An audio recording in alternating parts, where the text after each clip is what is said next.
हमने ये बात बाइबल में पढ़ी है कि तुम सत्य को जानोगे और सत्य तुम्हें क्या करेगा? आजाद करेगा। तुम सत्य को जानोगे, सत्य तुम्हें क्या करेगा? पर क्या आपको यह बात मालूम है कि यह परमेश्वर का फुली मास्टर प्लान नहीं? यह परमेश्वर का फुल प्लान आपकी लाइफ के लिए नहीं है। परमेश्वर ने कहा तुम सत्य के जानोगे और सत्य तुम्हें क्या करेगा? आजाद करेगा। तुम सत्य को जानोगे, यह कह रहा है कि अगर तुम परमेश्वर को पहचानोगे तो वो अपनी पहचान में तुम्हें ज्ञान का और प्रकाश का आत्मा देगा। प्रॉब्लम कहां पे है? जब हम बाइबल को पढ़ते हैं, हम बाइबल इस तरह से नहीं पढ़ पाते कि हम इसे पूरी तरह से समझ सकें, क्योंकि इसको पढ़ने में हमें पवित्र आत्मा चाहिए, ध्यान चाहिए, डेडिकेशन चाहिए, और जब अपने भेद परमेश्वर प्रकट करता है आपकी लाइफ सेम नहीं रहती। लेकिन ये सत्य जब तुम जानोगे तुम्हें आजादी मिलेगी। पर अब तुम सिर्फ शैतान के बंधनों से क्या हुए हो? आजाद हुए हो। तुम मसीह में नहीं थे, पाप में थे, तुम नशे में थे, तुम व्यभिचार में थे, तुम चोरियां करते थे, झूठ बोलते थे, गंदे काम करते थे। परमेश्वर में आए, किसी ने बताया, चर्च में सुना, ऑनलाइन सुना, तुम सत्य को जानोगे, सत्य तुम्हें आजाद करेगा। तुमने पाप छोड़ दिए, बपतिस्मा लिया, परमेश्वर में आने लगे। इसका मतलब है तुमने सत्य को जाना और सत्य ने तुम्हें क्या कर दिया? आजाद कर दिया। शैतान के बंधनों से, पाप के बंधनों से, गुलामी के बंधनों से उसने तुम्हें आजाद कर दिया। लेकिन यह परमेश्वर का मास्टर प्लान नहीं है आपके लिए। उसका प्लान अब आगे है। उसने क्यों आपको आजाद किया? क्यों उसने आपको अपने पास बुलाया? क्यों उसने आपको पाप से छुड़ाया? क्यों उसने अपना आप पे जाहिर किया?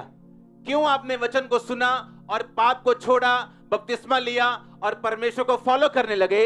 इसका कारण क्या है? परमेश्वर ने ऐसा क्यों किया आपकी जिंदगी में? उसने कहा तुम सत्य को जानोगे और सत्य तुम्हें क्या करेगा? आजाद करेगा। तुम सत्य को गिनोस को करोगे, गिनोस वो सत्य तुम्हें क्या कर देगा? आजाद कर देगा। लेकिन इफिसियों में पौलुस जिस नॉलेज की बात, जिस पहचान की बात कर रहा है, जिस जानने की बात कर रहा है, उसका यूनानी मतलब है इपिग्नोसिस, कहता फुल डिसर्नमेंट। इसका हिंदी में मतलब है ठीक और सटीक जानकारी एक सत्य के बारे में। कहता मेरा परमेश्वर अपनी पहचान में, फिर से पढ़ेंगे इंग्लिश में, कहता तुम्हें spirit of wisdom and revelation, कहता तुम्हें अपनी पहचान में ज्ञान की और प्रकाश की आत्मा दे। प्रकाश का यूनानी मतलब हम पढ़ेंगे अपनी स्क्रीन के ऊपर, जिसका मतलब है मैनिफेस्टेशन, जिसका मतलब है जाहिर होना, जाहिर करना। जिस तरह यीशु मसीह 30 साल की उम्र तक आजाद थे, लेकिन 30 साल से 33 साल तक वो मैनिफेस्ट हुए, उन्होंने जाहिर किया, उन्होंने एक्सपोज किया अपने आप को, मिरेकल्स किए, लंगड़ों को चंगा किया, अंधों को चंगा किया, मुर्दों को जिंदा किया, वो मैनिफेस्ट हुए। कहता वो तुम्हें मैनिफेस्ट करे जिस काम के लिए तुम बुलाए गए हो, जिस काम के लिए तुम्हारा चुनाव हुआ। कहता अगर तुम चाहते हो तुम मैनिफेस्ट हो, यानी तुम उस काम को करने लगो।